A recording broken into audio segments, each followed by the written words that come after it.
The reason there has never been an integrated transport policy is that such a policy is in everybody's interest except the minister who creates it. Why?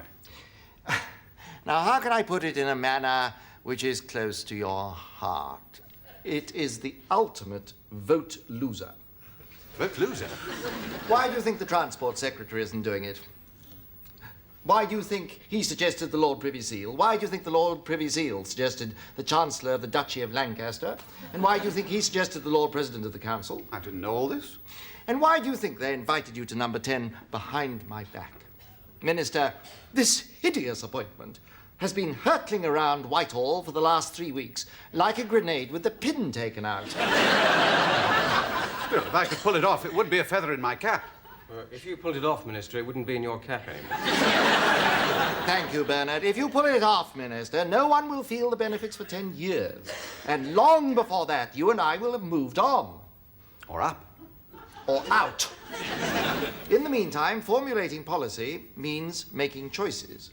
Once you do that, you please the people that you favor, but you infuriate everybody else. 1 vote gained, 10 lost.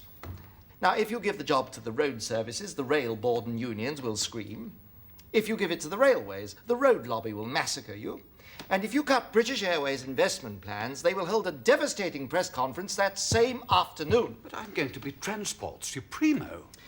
I believe the civil service vernacular is Transport Muggins.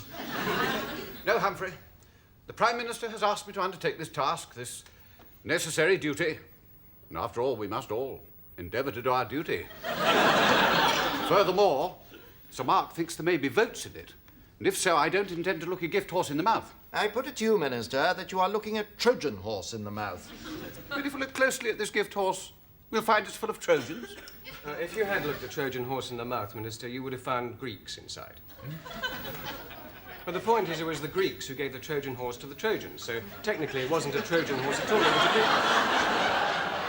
Hence the tag, Timeo Danios et Dona Ferentes, which you will recall is usually and somewhat inaccurately translated as beware of Greeks bearing gifts. Or doubtless you would have recalled had you not attended the LSE. Yes, well, I'm sure Greek tags are all very well in their way, but can we stick to the point, please? Sorry, Greek tags? Beware of Greeks bearing gifts. I suppose the EEC equivalent would be beware of Greeks bearing an olive oil surplus. Excellent, Minister. No, I take your point, well, the point is, Minister, that just as the Trojan horse was in fact Greek, what you describe as a Greek tag is in fact Latin.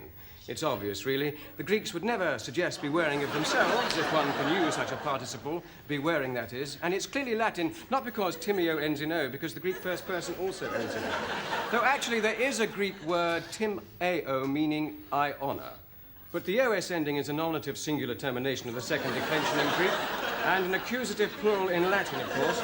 Though actually, Danios is not only the Greek for Greek, it's also the Latin for Greek. It's very interesting, really. Yes, I take your point, Humphrey, but is it really? Well, Minister, perhaps you will allow me to prove it to you. I will arrange a preliminary conference for you with 3 undersecretaries from the Department of Transport, from the Roads Division, the Rail Division, and the Air Transport Division. Civil servants? What will that prove? Well, I think it may illustrate to you some of the problems you will encounter. You may be right, Humphrey. But if I succeed, this could be my Falkland Islands. And you could be General Galtieri.